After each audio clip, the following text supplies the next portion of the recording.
Welcome. We're at it again, another installment of our ongoing Mixology at Home series here at Alley 26. And it's fall, so we're gonna do a couple of drinks with our cranberry syrup, which is cranberry, sugar, and water. You know how we like to do it here. Pretty straightforward, real ingredients. So the thing I want to do right now is the very first thing, the most obvious thing that you can do with this is literally make a Royale or maybe a mocktail of a Royale here. And a Royale, think about Kir Royale. Just a little sweetener and a little sparkling and a twist, and you're done. It's perfect for sipping on, and it's perfect for sharing, especially with larger groups, although maybe this year the group won't be too large. But you can do it. It's so easy to do and so delicious that it works in a lot of contexts, and it works especially well pre-holiday meal. And I'll show you that because the flavors and the simplicity of it work together. Now, I'm going to start with a dash of Peychaud Bitters, which is those New Orleans style bitters.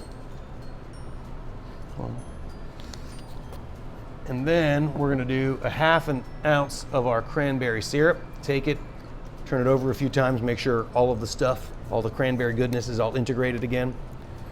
We're going to do a half ounce of that. One of the reasons to use the Peychaud in there is that the orange and anise flavor really complement cranberry well. Another is that adding a little bitter in there helps us use a little more syrup.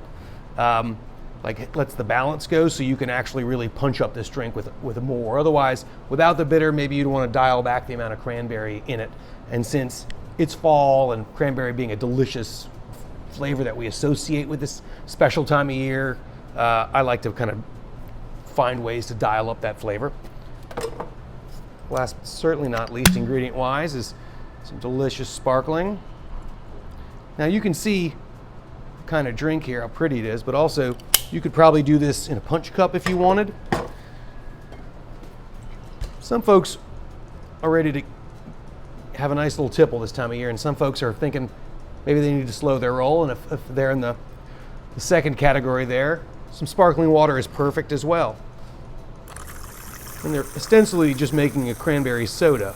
So this is just soda water. You can make it with your soda stream at home, or you can just get some club soda from the store. If you do, I recommend making sure it's club soda, not mineral water. The club soda has a higher carbonation, has like a more pressure, more gas. Also, make sure it's very cold so the bubbles are in there.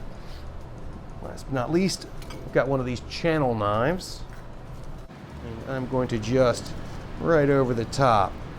Now, if you do this in a flute, you'll notice that the bubbles right on top will kind of dissipate when you put the oils on. And so you're thinking, oh, I just made it flat. You didn't. You just got rid of the bubbles right on top. The bulk of the drink still has bubbles all throughout.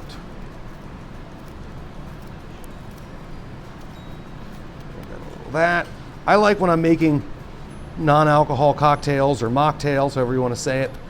I like to garnish them the same way I would a regular cocktail. Cranberry Royale. Cranberry Royale in a Happy Holidays.